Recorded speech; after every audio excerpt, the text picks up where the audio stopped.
Jangan sampai kita serta-merta membuat amar ma'ruf nahi munkar tanpa prosedur yang baik, maka menjadikan Islam dianggap jelek. Mohon maaf ya, misalnya tadi ada sebuah tempat di gardu, ada anak muda. Wahai anak muda, mungkin dengar suara ini, yang lagi mabuk judi di gardu atau di sebuah perempatan.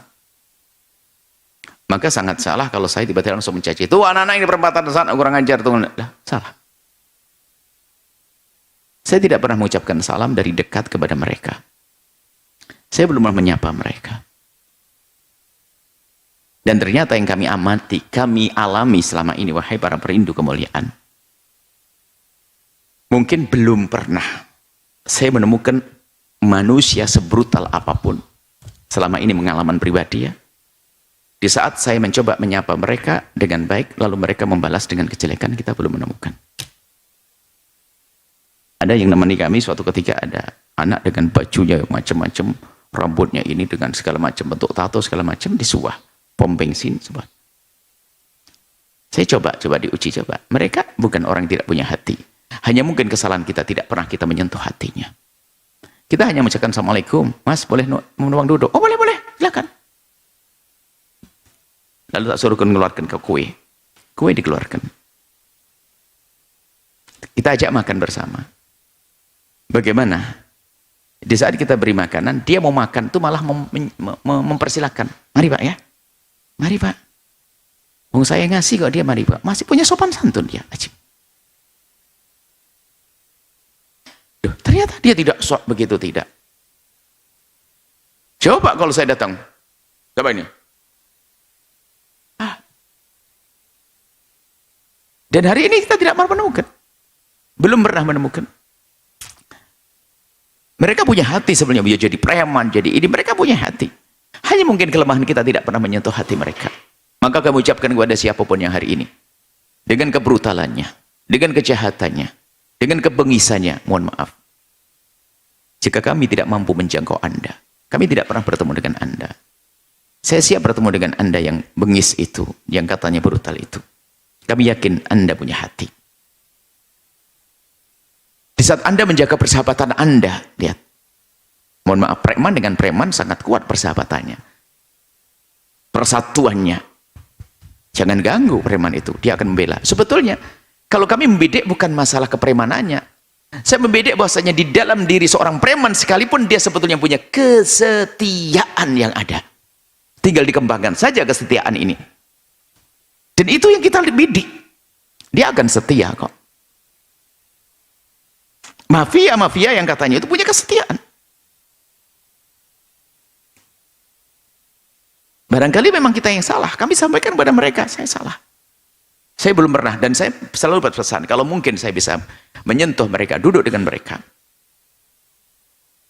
Pernah suatu ketika juga, mungkin pada tahun berapa waktu itu, ada di antara teman-teman yang mungkin dikatakan mereka tidak punya rumah, atau sebut katanya gelandangan. Saya tidak tega juga menyebut kalimat itu, cuman kalimat itu sudah biasa disebutkan, anak-anak gelandangan, anak nggak punya rumah dan sebagainya, di tengah-tengah kota di Jakarta sana. Kemudian kami dijemput dari stasiun, kemudian setelah itu kami mau dinaikkan angkot. Bagi kami naik angkot tidak ada masalah, cuman yang dampingi kami tidak tahu siapa waktu itu, tanyakan kenapa harus naik angkot. Nggak apa-apa, saya naik angkot nggak ada masalah. Jangan-jangan karena mereka nggak punya duit. Ya betul, karena rupanya nggak punya duit. Oke, nggak punya duit, sudahlah, naik taksi biar kita yang bayari. Oke, setelah itu sampai ke tujuan. Menjelang buka puasa. Bukan, tidak tahu mereka puasa atau tidak, saya tidak pernah bertanya itu. Bukan waktunya bertanya. Yang jelas kita ingin duduk dengan mereka. Ada pancuran air di situ. Kemudian sedih saya melihat, dan ternyata kelemahan kita. Ada satu perempuan yang cerita anaknya 4 atau 5 begitu. Cerita anak saya yang satu di panti asuhan ini gitu ini. Kemudian dia bercerita, ayahnya di mana? Dia berkata, tidak ada. Berarti dia punya anak banyak, tidak pernah punya ayah. Cuman yang saya herankan, kenapa dia mau duduk dalam perkumpulan ini? Kemudian ada beberapa anak-anak anak-anak gelandangan gitu. Kenapa dia duduk di tempat ini? Karena dia rindu kebaikan.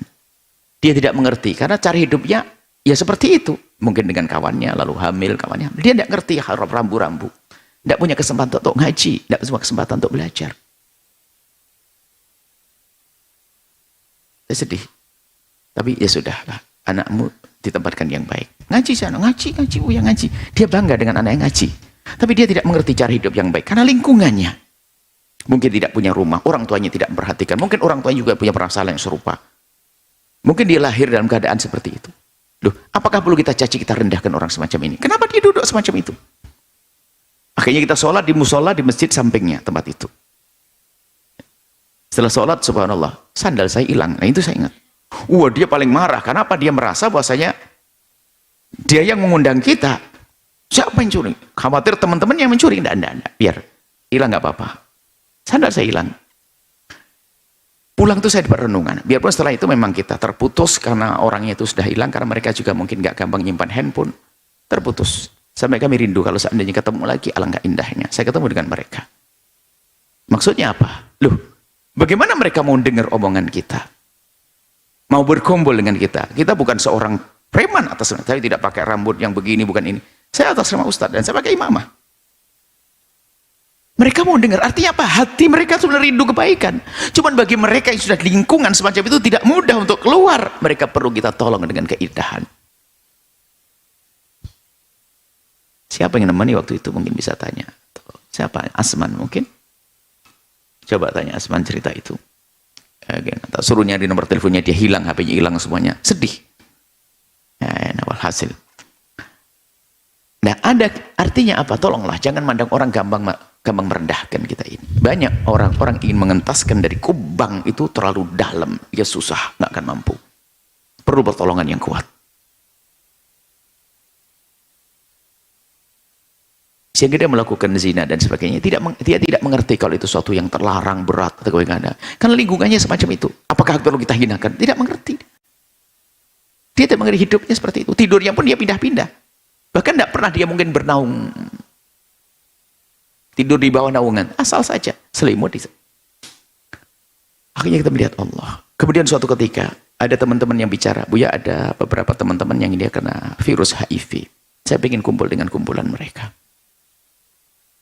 Mereka harus kuatkan imannya. Diuji dengan sakit, bisa jadi penyakitnya itu ada penghapus dosanya. Dengan catatan dan insyaf. Insyaf. Loh, insyafnya mereka itu penting. Karena kita sadarkan bahasanya, mungkin dia dulu pelaku dosa, pendosa. Mungkin ada sabu-sabu atau jarum sotek, jarum narkoba, sebagainya. Sehingga menjadi tertular penyakit-penyakit HIV. Atau mungkin dengan perzinaan, kan begitu. Kemudian, dan tidak semua yang kena HIV zina loh, jangan salah. Bisa saja karena berpindahan darah sama apa itu. Jadi jangan serta-merta, mohon, jangan serta-merta menganggap orang yang kena HIV itu lalu pezina. Tidak. Bahkan kita menemukan seorang perempuan yang sangat baik, solehah, dia terkena HIV, dia tahu sebabnya dari mana. Mungkin karena dia kena virus HIV positif. Tapi dia, masya Allah, dia solehah. Bisa jadi semacam itu. Jangan serta-merta kita, apa mungkin pernah dia, mungkin ada orang sakit berdarah lagi. Makanya kalau nolong orang yang ada darah-darahnya, hendaknya kita mewaspadai, jangan-jangan itu ada virusnya. Lalu ke tangan kita luka dan sebagainya, mungkin berpindahan. Sehingga mungkin kalau tahu perawat-perawat di saat melayani orang kan pakai sarung itu sebenarnya menjaga diri. Karena kita orang awam mungkin asal saja menolong, ternyata pindah. Bisa jadi orang kena HIV itu orang yang tidak pernah, bukan orang pembezina, bukan orang itu. Bukan orang yang kecanduan narkoba dan seterusnya. Bisa jadi orang baik. Maka Anda pun tidak boleh menilai mereka dengan nilai negatif. Memang ada di antara mereka yang punya permasalahan masa lalu yang kelam. Nah, dengan sakitnya itu bisa jadi kami sampaikan kepada siapapun hari ini, wahai hamba Allah, yang mungkin Anda pelaku dosa di masa lalu, Anda mungkin pecandu-pecandu narkoba itu, mungkin pezina-pezina, kemudian diuji oleh Allah dengan sakit HIV, AIDS. Detik ini juga Anda fahami bahwa bisa jadi itu menghapus dosa Anda. Dengan catatan, hentikan dosa masa lalu Anda. Hentikan dosa masa lalu Anda. Bisa jadi sakit yang Anda rasa itu menghapus dosa Anda yang banyak itu. Allah Maha Kasih. Diberi penyakit HIV. Tapi dengan catatan, ayo segera berhenti dari masa lalu yang kelam. Satu. Yang kedua, jaga orang lain dari penyakit ini. Sebab na'udzubillah, bisa jadi karena tidak punya iman, dia merasa bahwasanya saya sudah sakit, biarin orang lain juga sakit seperti saya. Sehingga mungkin mudah berzina dengan siapapun, lalu menjadikan orang lain terkena penyakit serupa. Akhirnya dosa di atas dosa. Dan hal ini kan perlu didengar oleh mereka. Supaya mereka tidak membuat menjadi orang yang, mohon maaf, karena dia tahu, saya kan sudah sakit, ngapain? Dan dia punya hajat pribadi. Maka dia tidak peduli. Dengan siapa saja, terserah tertular penyakit dari saya, nggak penting. Apalagi dia seorang laki-laki, mungkin zina dengan perempuan ini menularkan penyakit, zina dengan perempuan ini menularkan penyakit. Nah, kalau dia punya kesadaran seperti yang kami sampaikan, dia tidak akan melakukan itu. Kalaupun dia dengan cara, mungkin kalau hubungan suami istri, tetap menjaga istrinya dengan alat-alat yang sudah menurut petunjuk dokter. Maksud kami apa daripada kisah panjang ini? Jangan serta-merta memandang orang dengan pandangan merendahkan. Tapi pandang mereka dengan pandangan kasih sayang. Itu yang diajarkan oleh Allah kepada Rasulullah, yang diajarkan oleh baginda Nabi kepada kita. Jangan berdakwah dengan seolah-olah merasa kita punya surga, kita menenteng surga ke sana kemari. Lalu menganggap orang semuanya ahli neraka, ahli neraka, ahli neraka. Bukan. Kemudian ambil hati mereka. Bukan jasad. Jasad bersama kita, hatinya tidak. Apa artinya? Akan tapi kalau hati mereka sudah terambil, dimanapun mereka berada, mereka dengan kita. Dengan kebaikan, dengan kemuliaan.